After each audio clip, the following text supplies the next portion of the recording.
Hari ini kita akan melihat proses pembuatan batik tulis khas Lampung. Kali ini kita akan berkunjung ke batik tulis Lampung Syekh Ali Tulang Bawang. Batik tulis ini pada awalnya hanya mempekerjakan penyandang disabilitas. Tapi karena banyaknya permintaan pasar, akhirnya beliau yaitu Ibu Naseha selaku pemilik merekrut ibu-ibu rumah tangga di lingkungan sekitar tempat produksi. Rumah produksi batik tulis ini terletak di Kampung Sidoarjo, Kecamatan Penawartama, Kabupaten Tulang Bawang, Lampung. Jumlah pekerja di Syekh Ali Batik kurang lebih 25 orang. Dari jumlah itu, 15 orang diantaranya adalah penyandang disabilitas. Pada awalnya, Ibu Naseha menekuni usaha ini untuk membantu teman-teman disabilitas karena mereka punya potensi namun belum tersalurkan. Langsung saja kita lihat di tempat produksinya. Proses pertama yang kita lakukan adalah melakukan pemotongan kain. Kain yang biasa digunakan untuk membuat batik adalah kain katun. Kain ini didatangkan langsung dari Solo. Kita potong kain sesuai dengan ukuran yang diinginkan. Tapi kali ini akan kita potong dengan ukuran 220 x 110 cm. Untuk melakukan pemotongan masih menggunakan cara manual, yaitu menggunakan gunting.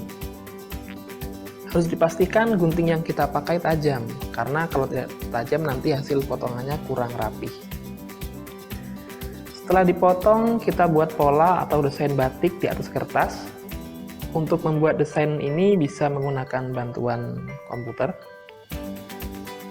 Kalau tahap mendesain sudah selesai, tahap selanjutnya adalah penjiplakan. Gambar pola yang tadi sudah jadi kita jiplak dengan menggunakan pensil. Kenapa kita pakai pensil? Karena nanti kalau sudah jadi batik, bekas pensil ini bisa hilang.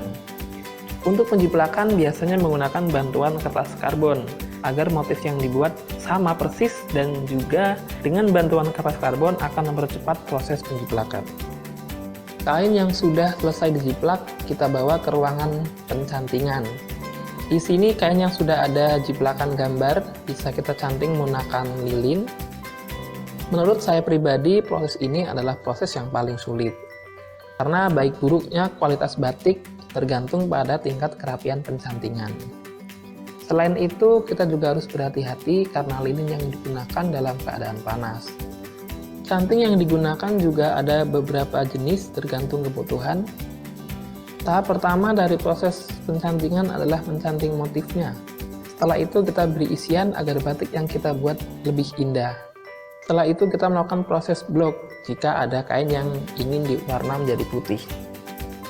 Setelah selesai dicanting, kita lanjut ke tahap berikutnya yaitu pewarnaan. Setelah melalui proses pengecekan kerapihan cantingan, selanjutnya yaitu pewarnaan. Warna yang digunakan menggunakan pewarna tekstil berjenis remasol. Kain yang akan diwarnai dibentang dan dikaitkan dengan peniti di keempat sisinya. Kemudian peniti disambungkan dengan tali dan diikat dengan tiang yang telah disediakan. Untuk mewarnainya kita menggunakan kuas yang dibuat sendiri. Sebelum warna dapat digunakan, warna harus dicampur dengan air karena warna yang datang dari Solo masih berbentuk bubuk. 3 sendok makan bubuk warna dicampur dengan air 1 gayung. Warna lalu kita taruh dalam mangkok.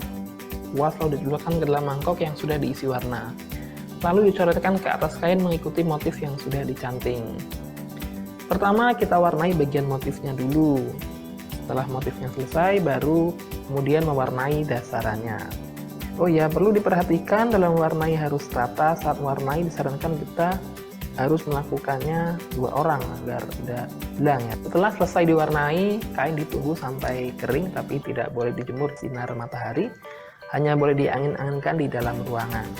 Kenapa tidak dijemur? Karena nanti kalau dijemur lilinnya akan meleleh. Selain itu juga, pewarna remasol akan menjadi pudar jika terkena sinar matahari langsung. Setelah kering, kain siap untuk dikunci warna. Untuk penguncian warna menggunakan water glass. Kain yang sudah diwarnai dan kering lalu kita bentangkan di atas plastik. Setelah itu dilumuri semua permukaan dengan water glass. Proses ini juga harus hati-hati karena kalau kurang rata nanti hasilnya akan rusak, warnanya tidak terkunci dengan sempurna dan luntur. Dan harus diperhatikan juga karena water glass ini adalah bahan kimia yang bersifat iritasi ya, jadi harus menggunakan sarung tangan. Setelah proses water glass selesai, selanjutnya ditunggu kurang lebih 2 jam. Sambil menunggu warna meresap, kita panaskan air untuk proses perebusan. Untuk merebus batik yang cukup banyak menggunakan kuali yang besar, setelah 2 jam dan air sudah mendidih, kita masukkan kain yang sudah dikunci warna tadi ke dalam kuali satu persatu. Proses perebusan ini bertujuan untuk menghilangkan lilin yang menempel di atas kain. Kain lalu dibilas sebanyak 5 kali atau sampai air bilasannya jernih. Kain-kain yang sudah dicuci bersih selanjutnya dijemur. Untuk penjemuran boleh di bawah sinar matahari tapi jangan terlalu lama. Dijemur sekitar 2 jam, setelah kering kemudian batik disetrika. Saat menyetrika ini juga dilakukan proses pengecekan produk. Setelah setrika kain batik lalu dirapihkan bekas potongannya, kain siap dikemas dan dipasarkan.